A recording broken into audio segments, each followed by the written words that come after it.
इस वीडियो में हम मध्य प्रदेश राज्य निर्वाचन आयोग द्वारा अभ्यर्थियों के ऑनलाइन नाम निर्देशन की जो सुविधा दी गई है वो एक्सप्लेन किया गया है।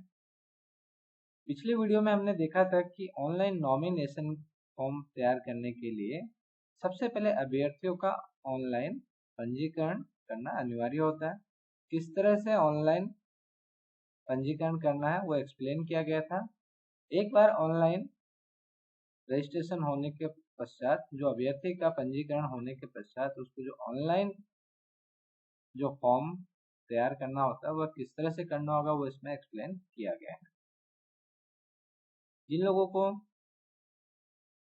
ऑनलाइन जो रजिस्ट्रेशन है अभ्यर्थी का जो पंजीकरण है वह किस तरह से करना है अगर वह नहीं पता है तो पिछले वीडियो को देखें। उसके पश्चात ये ऑनलाइन नाम निर्देशन की प्रोसेस भी उनको एक्सप्लेन समझ में आ पाएगी।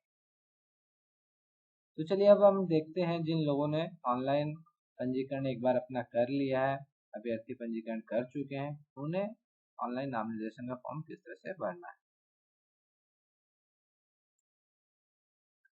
लास्ट वीडियो हमने देखा था कि इस ऑप्शन का उपयोग करके हमने अभ्यर्थी पंजीकरण कर लिया था। अब हम ये जो दूसरा ऑप्शन जो हमें दिया गया अभ्यर्थी लॉगिन, इस पर क्लिक करेंगे। जो यूजर आईडी थी आपकी वो आपको यहाँ पर टाइप करनी होगी। यूजर आईडी लास्ट वीडियो में हमने देखा है कि क्या होती है। यहाँ आपको पासवर्ड टाइप करने होंगे। ओटीपी भेजे पे क्लिक करना होगा। जब भी आप लॉगिन करेंगे तो यहाँ पर जो अभ्यर्थी का जो मोबाइल नंबर आपने इंटर किया था पंजीकरण के समय उस पर हर बार ओटीपी प्राप्त होगा। इस ओटीपी से फायदा यह होगा कि बिना अभ्यर्थी की जानकारी के किसी भी प्रकार की आवेदन फॉर्म में कोई फेरबदल नहीं की जा सकेगी। अर्थात अभ्यर्थी को इस बात की चिंता नहीं होगी कि भैया मेरा पासवर्ड किसी और के पास है, ऐसा ना हो कि वह मेरे फॉर्म में किसी प्रकार की कोई फेरबदल कर दे। एक बार आपने यहाँ पे लॉगिन किया, इसके पश्चात आप यहाँ ये ऑप्शन देख रहे होंगे नाम निर्देशन, इस पर आपको क्लिक करना होगा।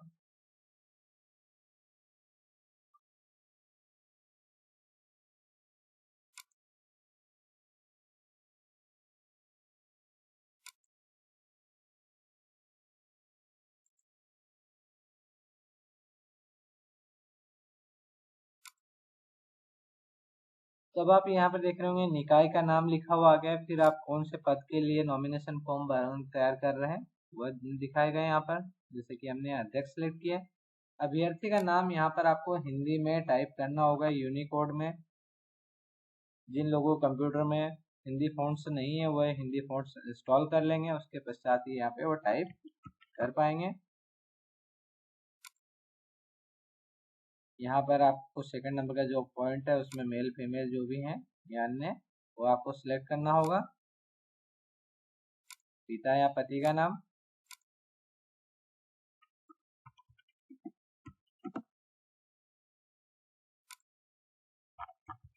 यहाँ पर उसका जो भी एड्रेस है अभ्यर्थी का। अभ्यर्थी का मतदाता सूची में नाम दर्ज होने का विवरण यहाँ पर होगा। तो यहाँ देख रहे होंगे आप नगर पालिका निगम, नगर पालिका परिषद, नगर परिषद का वार्ड क्रमांक, किस वार्ड में उसका नाम दर्ज है वह नाम आपको यहाँ पे एंटर करना होगा। जिस भी वार्ड है उस वार्ड का नंबर, मतदाता सूची का भाग अनुक्रमांक वह आपको यहाँ पर मतदाता क्रमांक, मतदाता सूची में जिस क्रमांक पर उसका नाम है। उसके पश्चात यहाँ पे प्रस्तावक का विवरण देना है। ध्यान रखें यहाँ पर अभ्यर्थी का था, यहाँ प्रस्तावक का, इसमें किसी प्रकार की कोई गलती ना करें अन्यथा फॉर्म रिजेक्ट हो सकता है। तो यहाँ पे प्रस्तावक का पूरा नाम आएगा। प्रस्तावक मेल फीमेल जो भी हो, प्रस्तावक के पिता या पति,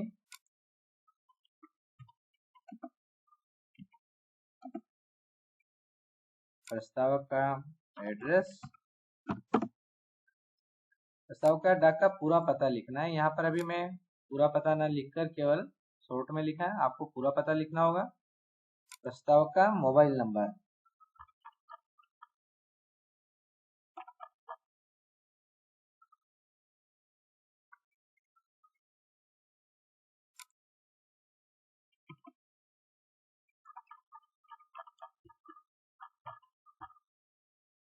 ठीक है।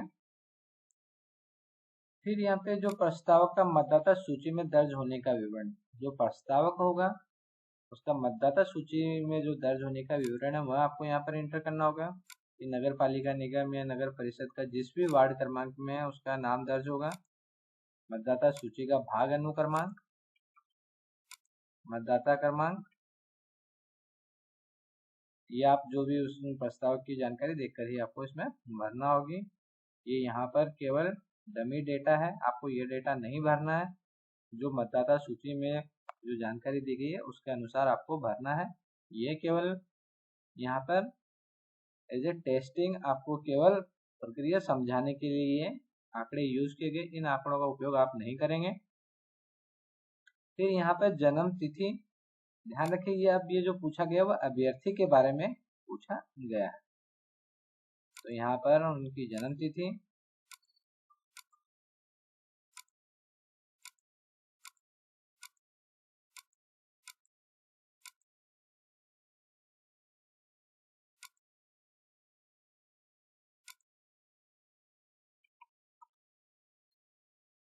समीक्षा तिथि को पूर्ण होने वाली आयु, जितने भी वर्ष हो रही हो वो यहाँ पर आपको एंटर करना है। फिर ये 14 नंबर का पॉइंट है, जाति अथवा वर्ग, किस जाति या वर्ग से है वह आपको, अगर अनरिजर्व है तो यूआर, ओबीसी, एससी, एसटी। मान लीजिए आप ओबीसी करते हैं या एससी करते हैं तो यहाँ पर आपको उसकी जाति लिखना होगी जो भी हो।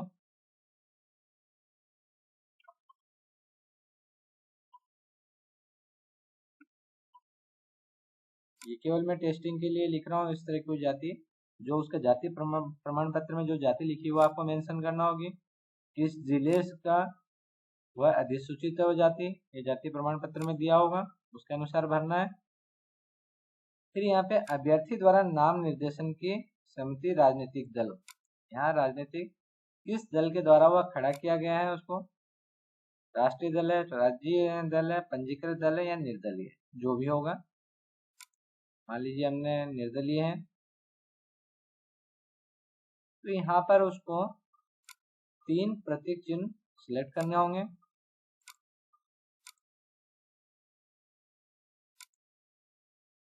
इन 3 में से जो भी उस समय अवेलेबल होगा एक उनके द्वारा प्रायोरिटी, जैसे पहले नंबर पे अगर ये होगा तो ये दे दिया जाएगा, अगर ये नहीं होगा तो ये नहीं तो फिर ये।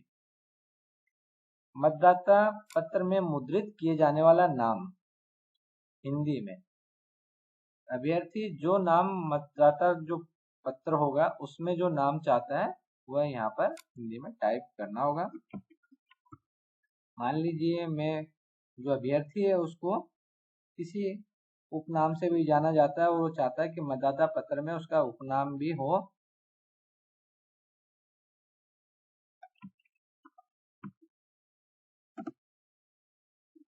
वह यहाँ पर लिखना होगा।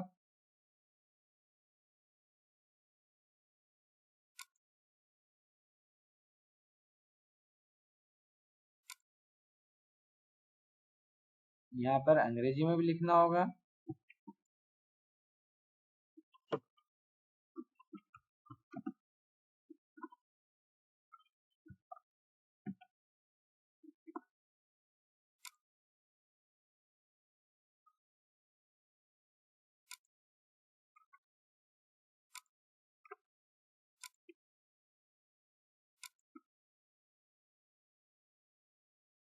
यहाँ पर अगर अभ्यर्थी के पास ईमेल आईडी हो तो आपको वो दर्ज करनी है। प्रतिभूति निष्पक्ष राशि, उसकी जो डिटेल है वो डालना है। अभ्यर्थी का आधार क्रमांक, प्रस्तावक का आधार क्रमांक, और इसे हम सेव, जो सेव का बटन दिया इस पर क्लिक कर देंगे।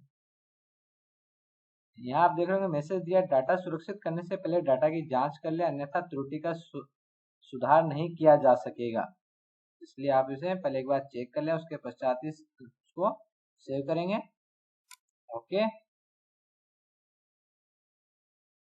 अब यहाँ पर आप देख रहे होंगे कि अध्यक्ष हेतु फर्स्ट पार्ट वो हमने भर दिया। अब नाम निर्देशन प्रक्रिया का भाग 2 हमें भरना होगा। भाग 2 जो है वह अभ्यर्थी का जो शपथ पत्र होगा उसके अनुसार आपको भरना होगा। ये शपथ पत्र जो आपको अभ्यर्थी ने जो बनवाया है उसके अनुसार ये आपको पूरी डिटेल भरना है। यहाँ देख रहे होंगे ऐसे लंबित मामलों की कुल संख्या जिनमें 2 वर्षों या अधिक के कारावास से दंडनीय अपराधों के लिए न्यायालय द्वारा आरोप विचरित किए गए हैं, और जो भी उसकी जानकारी होगी वो आपको भरना होगी जो शपथ पत्र अभ्यर्थी का है उसके अनुसार। अभी हमें टेस्टिंग केवल आपको बताने के हिसाब से इसमें 0-0 कर रहा हूँ, और जो शपथ पत्र होगा उसके अनुसार आपको भरना होगा। यहाँ जंगम अस्थियाँ जो भी प्रॉपर्टीज है वो सब ये सारे वर्ड्स आपके शपथ पत्र में डिफाइन किए हुए होंगे, उसके अनुसार आपको भरना होगा।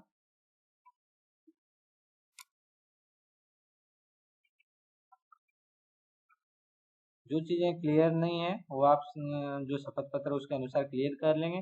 यहाँ केवल हम एक टेक्निकल जो भरना है किस तरह से भरना है उसके बारे में हम बता रहे हैं, इन वर्ड्स के डेफिनेशन नहीं बता रहे हैं।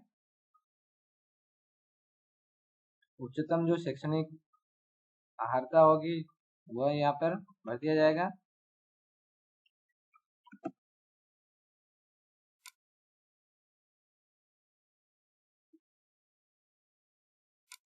और उसके पश्चात ये जो सेव करे बटन है इस पर क्लिक करना होगा।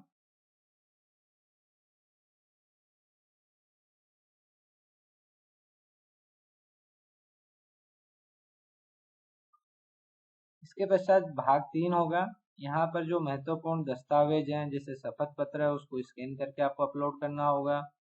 राजनीतिक दल द्वारा खड़े किए जाने के लिए जो प्रारूप जो होगा उसका वह आपको यहाँ पर अपलोड करना होगा। ध्यान रखें यहाँ पर फाइलों की लिमिट भी दी है 5 MB 5 MB 5 MB तक की PDF फाइल ही आपको यहाँ पर अपलोड करना है।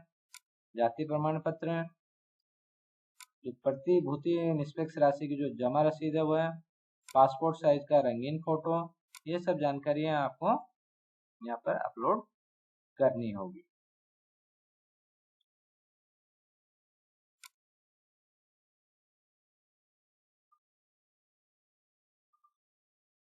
अगर आपको अभी भी इसमें कुछ सुधार करना है तो आप यहाँ से इसमें सुधार कर सकते हैं। अगर इसको आपको सबमिट करना है तो आप इस सबमिट बटन पर क्लिक करेंगे। अभी यहाँ पर ये फाइनल डिक्लेरेशन देना है कि मैंने ऑनलाइन नाम निर्देशन का परीक्षण कर लिया। मैं जानता हूँ कि सबमिट करने के बाद नाम निर्देशन में कोई सुधार अथवा संशोधन नहीं किया जा सकेगा। अगर आपने चेक कर लिया, अगर किसी तरह की कोई सुधार की आवश्यकता नहीं है तो आप इस पर सहमत करेंगे। अगर आपको लगता है कि मुझे फिर से चेक करना है तो वापस जाए पे क्लिक करें, पर अगर आप सहमत है तो सहमत पे क्लिक करेंगे। OTP भेजें। ये OTP इसलिए दिया गया है कि बाद में अभ्यर्थी ये नहीं कहें कि मुझे नहीं पता था और इन्होंने डायरेक्ट ही सबमिट कर दिया, क्योंकि अभ्यर्थी अगर यहाँ पर OTP दे रहा है तो मतलब कि अभ्यर्थी के द्वारा चेक करने के पश्चात ही यह फॉर्म फाइनली सबमिट किया गया है। आपके मोबाइल पे एक OTP रिसीव होगा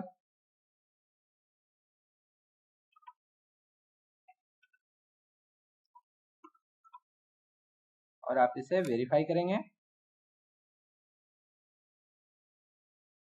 प्रथम ऑल इन फाइनल सबमिट। अब उसका फाइनल हम सबमिट कर रहे हैं। अब आप यहाँ मैसेज आया आपके पास ये फॉर्म के पद के हिसाब से सबमिट हो गया। अब इसमें फाइनल प्रिंट निकालकर चेक लिस्ट अनुसार पूर्तियां कर नियत समय अवधि में रिटर्निंग ऑफिसर के समक्ष उपस्थित होकर जमा करें, अन्यथा ऑनलाइन स्वस्थ निरस्त हो जाएगा। इसका फाइनल जो प्रिंट है वह निकालकर जो चेक लिस्ट है उसके अनुसार पूर्तियां करने के पश्चात आपको RO के सामने उपस्थित होकर वह फॉर्म सबमिट करना होगा, अन्यथा जो समय अवधि है उसके पश्चात ये निरस्त हो जाएगा। फाइनल प्रिंट कैसे लेना है वो आप देख लेंगे। यहाँ पे जो फॉर्म है यहाँ लिखा हुआ फाइनल प्रिंट।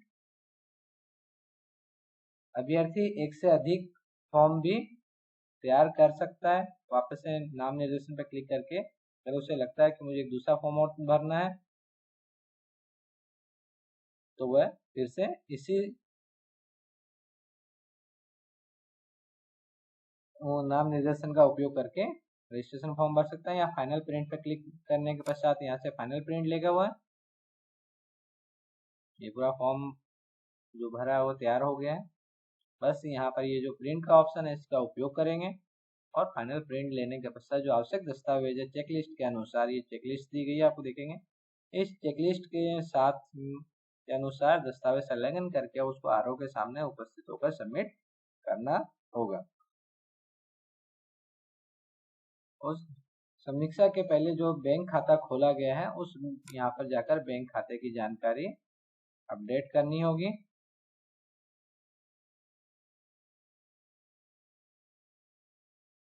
अगर आरओ के पास ये उपस्थित होकर जमा नहीं किया जाता है तो ये ऑनलाइन जो नामांकन फॉर्म भरा गया है वह उस समय अवधि के पश्चात स्वतः ही रिजेक्ट हो जाएगा। इसलिए जो फॉर्म वहाँ पर सबमिट किया जाएगा वही एक्सेप्ट होगा।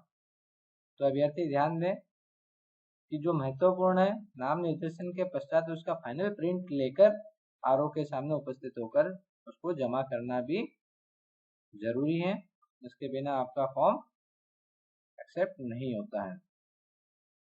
अगर इसमें किसी भी तरह की कोई कठिनाई हो तो अगर आप अपने जो जिले की निर्वाचन टीम है उससे संपर्क करेंगे, अन्य अगर किसी तरह की त्रुटि होती है तो फॉर्म रिजेक्ट होने की संभावना होती है। इसलिए आप कोई भी किसी भी तरह कंफ्यूजन है तो आप तुरंत ही अपने जिले की जो निर्वाचन टीम है या फिर हमें कमेंट कर भी पूछा जा सकता है। तो ये थी हमारी ऑनलाइन नाम निर्देशन की जो पंजीकरण करने के पश्चात की जो प्रोसेस है वो है। अगर इसमें कोई भी कंफ्यूजन हो तो आप इस वीडियो को पूरा रोक कर ध्यान से देखें। फिर भी अगर कोई क्वेश्चन होता है तो आप निर्वाचन टीम से संपर्क करें। Okay, thank you very much.